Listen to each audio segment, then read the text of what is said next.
pour exalter la qualité du leadership du secrétaire général, M. Ban Ki-moon, et louer son dynamisme et la sagesse profonde qu'il a installée à la direction des affaires du monde.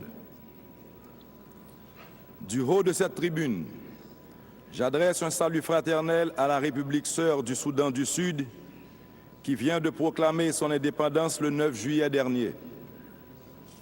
Nous partageons sa fierté et l'accueillons avec la plus grande déférence, comme 193e État membre de la grande famille des Nations Unies.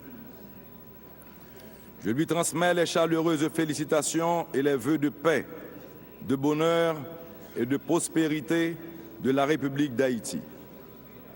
Je me prosterne devant la mémoire de tous les combattants de cette cause, fauchés par le destin, à la veille de voir ce nouveau soleil luire sur cette partie du continent africain.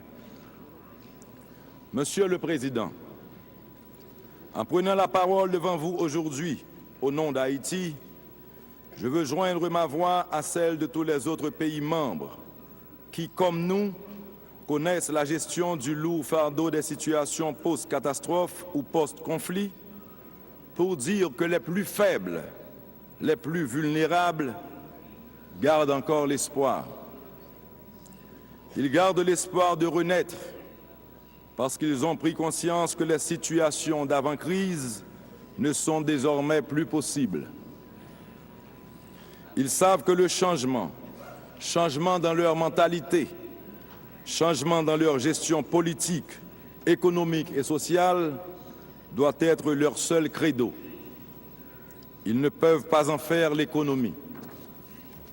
Et dans le cas d'Haïti, c'est parce que, justement, tout un peuple en a eu l'intime conviction que j'ai été élu avec un mandat bien précis, celui de matérialiser ce changement. Je reste convaincu que ces sursauts de conscience, dont la genèse et la souffrance, sont ceux qui, en général, prévalent à un nouvel ordre mondial. Tel fut le cas au début du XIXe siècle, quand Saint-Domingue brisa ses chaînes, faisant naître Haïti. Tel fut le cas en 1945, quand les nations de bonne volonté, dont Haïti, s'unirent pour forger cette instance qui nous réunit cette semaine autour d'idéaux nobles. Tel semble le cas actuellement, au vu d'une dynamique politique touchant l'Afrique du Nord. Monsieur le Président, je peux vous dire que quand, hélas, dans un pays du Sud dont l'indice de développement humain est déjà préoccupant, survient une catastrophe majeure, alors se reposent très brutalement toutes les questions de responsabilité, qu'elles soient locales en termes de gouvernance ou qu'on la veuille quelque part imputable à l'ordre mondial. Le monde d'aujourd'hui et les Nations Unies particulièrement seront de plus en plus sollicités, car ces situations post-catastrophes regroupent aussi bien celles consécutives aux désastres naturels que celles d'ordre conjoncturel ou tout simplement induites par la folie des hommes. Quand de surcroît, dans certains cas, tous ces facteurs se conjuguent, les réponses se doivent d'être encore plus mûrement réfléchies, plus responsables, plus concertées, plus audacieuses et plus déterminées. Je crois fermement qu'il appartient d'abord aux pays concernés de rechercher et de trouver des pistes de solutions, car toutes celles imposées, généreuses ou non, ne produiront à moyen terme que des effets adverses. Il appartient aux peuples du Sud de décider de leur richesse, de leurs matières premières et de leur destin. Dans le cas d'Haïti, je dois dire que la communauté internationale, par le biais des Nations Unies, en accompagnant 6 mois après le séisme des élections présidentielles à risque, en a compris l'urgence. Qu'elle en soit remerciée. Mais tout aussi fermement, Je pense qu'il serait irresponsable pour un pays victime de catastrophes de se priver de l'aide, de l'expertise, de la coopération des nations sœurs, qu'elles soient du Sud émergent ou du Nord supposé nanti. Et c'est ce juste équilibre, disais-je, entre une gouvernance adulte et une assistance internationale bien pensée qu'il convient de rechercher, de codifier sans phare et en toute vérité.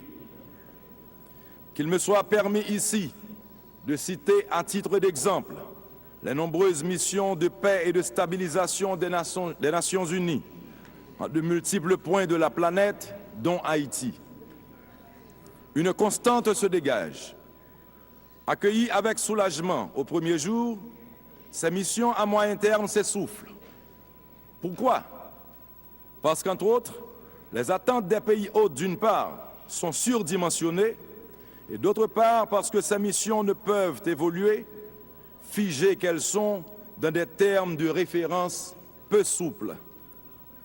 Et c'est dommage, car rien n'est plus irresponsable et dangereux que de laisser partir sa mission sans alternative nationale efficace.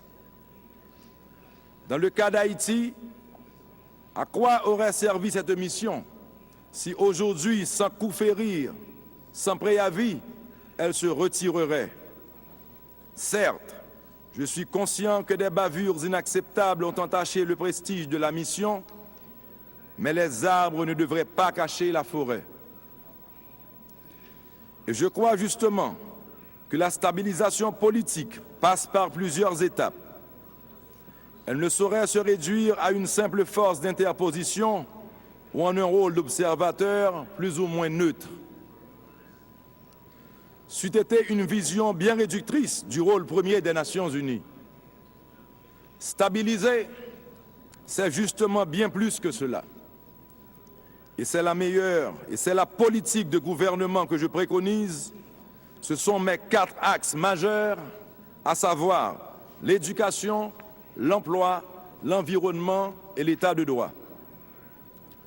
Comment consolider la paix sans l'éducation de base universelle et gratuite dans un pays où l'analphabétisme prime? Comment promouvoir le développement durable sans une éducation de qualité qui magnifie les vertus citoyennes, assure l'égalité entre les sexes, valorise l'identité culturelle qui ouvre sur le monde et emmène à la tolérance?